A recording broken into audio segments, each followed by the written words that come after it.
Students, आज हम पढ़ेंगे preparation of nitrogen from air कि एयर से हम नाइट्रोजन को किस तरह से प्रिपेयर कर सकते हैं। नाइट्रोजन जो गैस है ये कलरलेस गैस है, कलरलेस है, इसका कोई कलर नहीं है और ये ऑर्डरलेस है, इसकी कोई स्मेल नहीं है।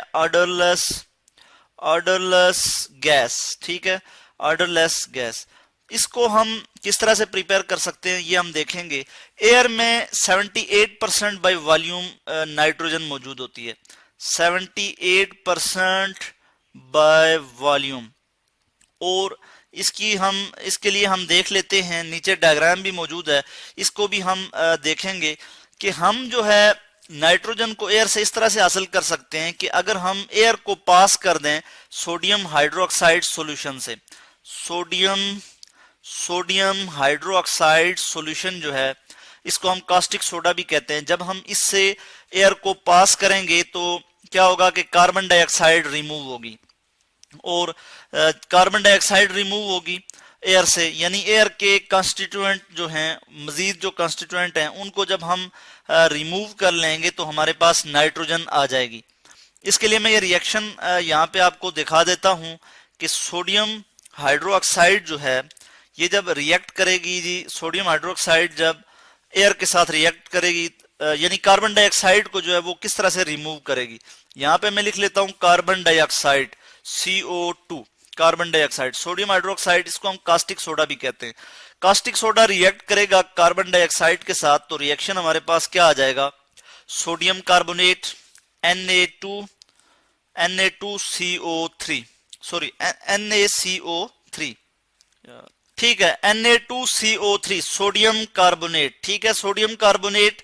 और उसके बाद हमारे पास क्या आ जाएगा, वाटर आ जाएगा, H2O, वाटर हमारे पास आ गया। यानी एयर से हमने क्या किया कि कार्बन डाइऑक्साइड को रिमूव किया। फर्स्ट ऑफ ऑल हमने एयर से कार्बन डाइऑक्साइड को रिमूव किया, और किस तरह से कि हमने एयर को पास किया कास्टिक सोडा से पास किया, CaUSTic, कास्टिक सोडा से हमने पास किया एयर को। तो हमने जो है किसको रिमूव किया जी, कार्बन डाइऑक्साइड को रिमूव किया। कार्बन डाइऑक्साइड यहां से रिमूव हो गई। ये आप देख सकते हैं कि वाटर जो है टैप से जो आ रहा है और इसमें जो एयर मौजूद है जार में, ये यहाँ से एयर जो है यहाँ से जाएगी और इस यहाँ पे कंसंट्रेटेड सोडियम हाइड्रोक्साइड है जो कि रिमूव करेगा कार्बन डाइऑक्साइड गैस को। उसके बाद आगे क्या है जी कि हीटेड, यानी लिखा हुआ है कि कॉपर, जो यहाँ पे कॉपर मौजूद है, कॉपर की टर्निंग्स मौजूद है, यहाँ पे कॉपर की टर्निंग्स मौजूद होती हैं। इसके लिए मैं आपको एक डायग्राम दिखा देता हूं कि कॉपर की टर्निंग्स किस तरह से होती हैं। तो ये जी कॉपर की टर्निंग्स हैं, इसको आप यहाँ देख लें कि कॉपर की जो टर्निंग्स हैं वो यहाँ पे मौजूद होंगी, और यहाँ पे हम हीट करेंगे तो कॉपर की टर्निंग्स क्या करेंगी कि जो ऑक्सीजन मौजूद होगा उसमें, एयर में जो ऑक्सीजन मौजूद होगा उसको भी जो है वो रिमूव कर देंगे। इसके लिए भी हम एक रिएक्शन देख लेते हैं कि copper Cu, copper solid state में मौजूद है यहाँ पे, और ये रिएक्ट करेगा किसके साथ कि ऑक्सीजन के साथ, यानी O2 ऑक्सीजन गैस यहाँ पे मौजूद है, और हमारे पास क्या आ जाएगा, कॉपर ऑक्साइड बना लेगा। यहाँ पे मैं 2 लिखूंगा, इक्वेशन जो है वो बैलेंस हो जाएगी और ये सॉलिड स्टेट में आ जाएगा। तो हमारी जो एयर है जिससे हम नाइट्रोजन हासिल करना चाहते हैं लेबोरेटरी में, उससे कार्बन डाइऑक्साइड और ऑक्सीजन जो है वो रिमूव हो गए। उसके बाद क्या होगा कि वो जो बाकी एयर में जो चीज है वो नाइट्रोजन है, और वो यहाँ से मूव करके वाटर में, और वाटर से ऊपर यहाँ पे आ जाएगी। यहाँ इसमें वाटर मौजूद है और यहाँ पे नाइट्रोजन गैस होगी। मगर इस केस में जो नाइट्रोजन प्रिपेयर होगी, या ये जो मेथड है नाइट्रोजन प्रिपेयर करने का, इसमें समवट इंप्योरिटीज होंगी, ठीक है। और किसकी वजह से, कुछ ट्रेसेस की वजह से, traces of inert gases, noble gases जो हैं जो ग्रुप 18 में मौजूद हैं। ग्रुप 18 की जो नोबल गैसेस हैं, ग्रुप 18 मॉडर्न पीरियोडिक टेबल के तहत ग्रुप 18 में जो नोबल गैसेस हैं, नोबल गैसेस वो ट्रेस अमाउंट में मौजूद होती हैं, जैसे हीलियम है, नियान, आर्गन, क्रिप्टॉन, जीनान।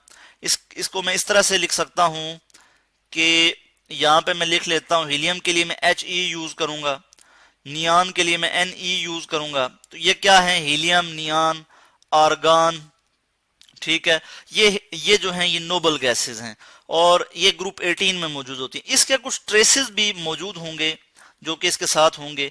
तो हम कहते हैं कि ये जो प्रोसेस है कि एयर से जो हम नाइट्रोजन प्रिपेयर करते हैं लेबोरेटरी में, इसमें इम्प्यूरिटीज होंगी, यानी वो जो नाइट्रोजन हमारे पास आएगी वो प्योर नाइट्रोजन नहीं होगी, उसमें नोबल गैसेस जो है ट्रेस अमाउंट में मौजूद हो सकती हैं। ठीक है, तो ये था जी हमारा आज का टॉपिक के preparation of nitrogen from air, कि हम नाइट्रोजन को एयर से किस तरह से प्रिपेयर करते हैं। इसके लिए मैं थोड़ा यहाँ पे इसको समराइज करता चलूं कि हम जो एयर है, हमारी जो एयर है, उसको हम कास्टिक सोडा से पास करते हैं ताकि हम कार्बन डाइऑक्साइड को जो है वो रिमूव कर सकें। जब कार्बन डाइऑक्साइड रिमूव हो जाएगी तो उसके बाद हम क्या करते हैं कि ऑक्सीजन आ जाएगी हमारे पास, O2। ऑक्सीजन को रिमूव करने के लिए हम कपर टर्निंग्स यूज करते हैं। ये आप देख सकते हैं डायग्राम में कपर टर्निंग्स मौजूद हैं। यहाँ पे हम हीट भी करते हैं तो कपर जो है वो रिएक्ट कर जाता है ऑक्सीजन के साथ, तो और कपर ऑक्साइड बना लेता है जो कि सॉलिड है। और इस तरह से नाइट्रोजन गैस जो है वो हमारे पास हम यहाँ पे कलेक्ट कर लेते हैं वाटर से। नाइट्रोजन गैस जो है यहाँ पे हम कलेक्ट कर लेंगे। तो यहाँ पे मैं इनकी स्टेट्स लिख लेता हूँ कि यहाँ पे जो वाटर है वो लिक्विड फॉर्म में होगा जी, मैं यहाँ लिक्विड लिख लेता हूँ। सोडियम कार्बोनेट सॉलिड स्टेट में है, सोडियम हाइड्रोक्साइड एक्वस फॉर्म में है। तो ये था जी आज का हमारा टॉपिक। होपफुली कि आपको इसकी समझ आई होगी।